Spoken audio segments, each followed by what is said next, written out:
सिर पर कोई परम स्वतंत्र, सिर पर कोई भावई करही सो मन होई। श्री राम जय राम जय जय राम, श्री राम जय राम जय जय राम, श्री राम जय राम जय जय राम, श्री राम जय राम जय जय राम। नारद ने क्रोध में आकर के कहा कि विष्णु तुम बड़े छलिया हो, देखो तुम किसी दूसरे के दुख को नहीं समझ सकते। मैंने अपना रूप आपसे मांगा किंतु आपने मेरे साथ में अच्छा नहीं किया। आप दो दो पत्नियों को लेकर के साथ में बैठे हो, कम से कम एक पत्नी मुझे भी दिला देते तो आपका क्या बिगड़ता। ओहो नाना प्रकार की असंबद्ध बातें। और नारद जी ने विष्णु भगवान से कहा और क्रोध के आवेश में जाकर के कहा कि मैं आपको श्राप देता हूं। क्या कि पहला श्राप तो मेरा यह है कि आपने जो मेरी ये आकृति करी है। नारद जी ने क्या देखा कि जब रुद्रगणों ने हंसी मजाक में जब नारद जी को बताया कि अपना जाकर के मुंह तो देख लो कि मुंह आपका कैसा है, तो नारद जी महाराज तालाब पर गए और तालाब में जल में अपनी परछाई को देखा तो क्या देखते हैं कि उनका मुंह बंदर के जैसा है। तो यह देखकर के आग बबूला होकर के कहने लगे कि महाराज आपने मेरे साथ में छल किया है, तो मैं आपको श्राप देता हूं कि आपने मेरे मुख की आकृति बंदर के जैसे किया है, तो मैं तुमको श्राप देता हूं कि यही बंदर जब तुम बन बन भटकोगे तो तुम्हारी सहायता करने के लिए आएंगे। दूसरा श्राप दिया कि जिस प्रकार मैं नारी विरह में तड़प रहा हूं उसी प्रकार से तुम भी नारी विरह में तड़पोगे, ये मेरा तुमको दूसरा श्राप है। इस प्रकार क्रोध में आकर के नारद जी ने विष्णु जी को श्राप दे दिया। जैसे श्राप देने के बाद में कुछ क्रोध शांत हुआ, नारद जी के ऊपर से शिव जी की जो माया थी, शिव जी ने अपनी माया का पर्दा और नारद जी के ऊपर से हटा दिया। और जैसे ही माया का पर्दा नारद जी से हटा, ओ हो जैसे ही माया की निवृत्ति हुई तो नारद जी को ज्ञान हुआ कि मैं क्या था, क्या स्वरूप में आ गया। और मैंने तो अपने इन वचनों से मुंह से और मेरे इष्ट देवता को मैंने श्राप दे दिया, मैंने ये अच्छा नहीं किया। हे प्रभु, ना जाने मेरी किस लोक में किस नरक में मेरी गति होगी, अपना भक्त समझ करके मुझे क्षमा कर देना प्रभु।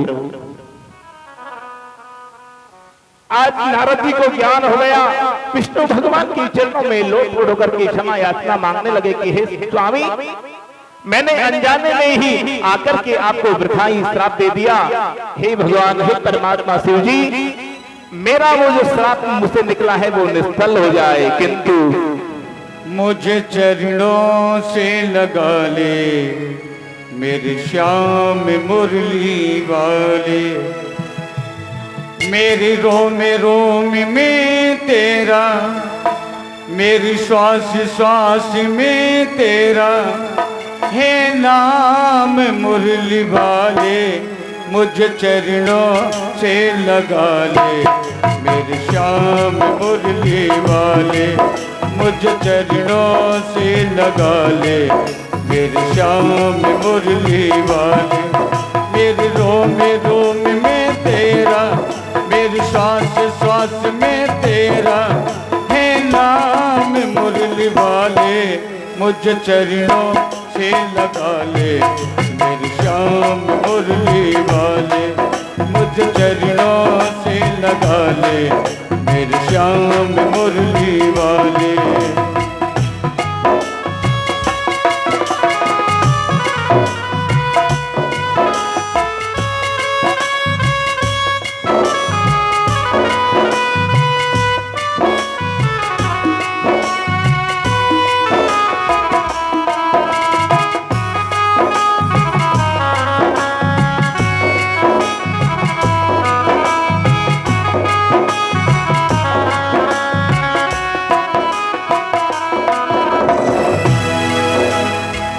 पतझड़ है मेरा जीवन पल के बहार आजा, पतझड़ है मेरा जीवन पल के बहार आजा, सुन ले पुकार कान्हा बस एक बार आजा, सुन ले पुकार कान्हा बस एक बार आजा, बेचैन मन के तुम ही, बेचैन मन के तुम ही,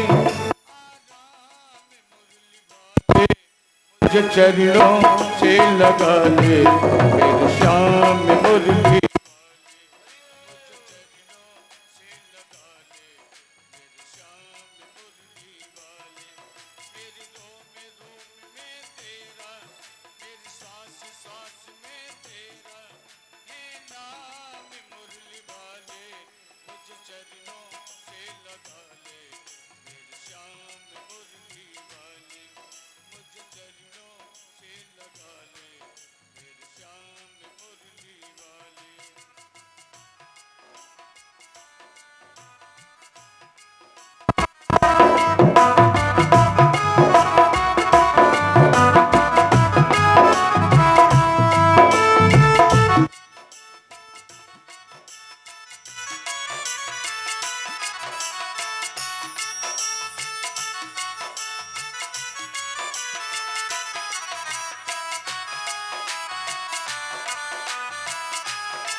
भक्तों की तुमने गाना बेबेता गिटारी, भक्तों की तुमने गाना बेबेता गिटारी, मेरी विभागी थामो आगे बिहारी, मेरी विभागी थामो आगे बिहारी, बिगड़ बलागे तुमने, बिगड़ बलागे तुमने, हर काम मुरली वाले मुझे चरणों से लगा ले मेरे श्याम मुरली,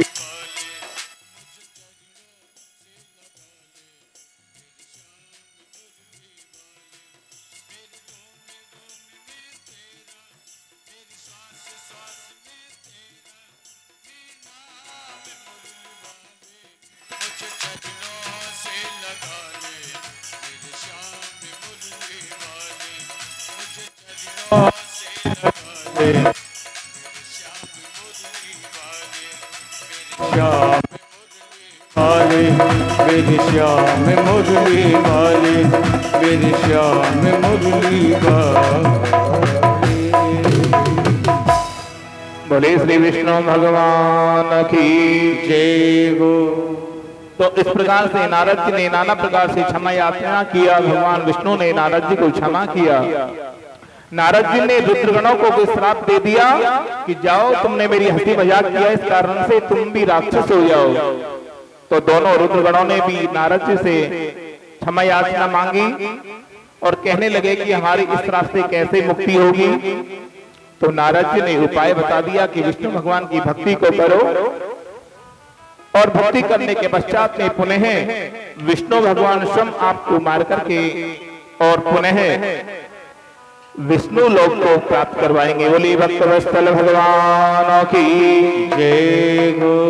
तो जैसे ही नारद जी क्षमा याचना मांगने लगे तो विष्णु भगवान ने कह दिया कि मैं तुम्हें क्षमा करता हूँ। नारद जी ने नाना प्रकार से कहा कि ना जाने मेरे किन नरकों में यातना मुझे भोगना पड़ेगा और मेरे मन को शांति नहीं है कि क्यों कि मैंने अपने इष्ट देवता को और दुखित किया है, वृथा ही श्राप दे दिया। तो भगवान ने नारद की बात को सुन करके कहा कि बिना मेरी इच्छा के एक पत्ता तक नहीं हिलता,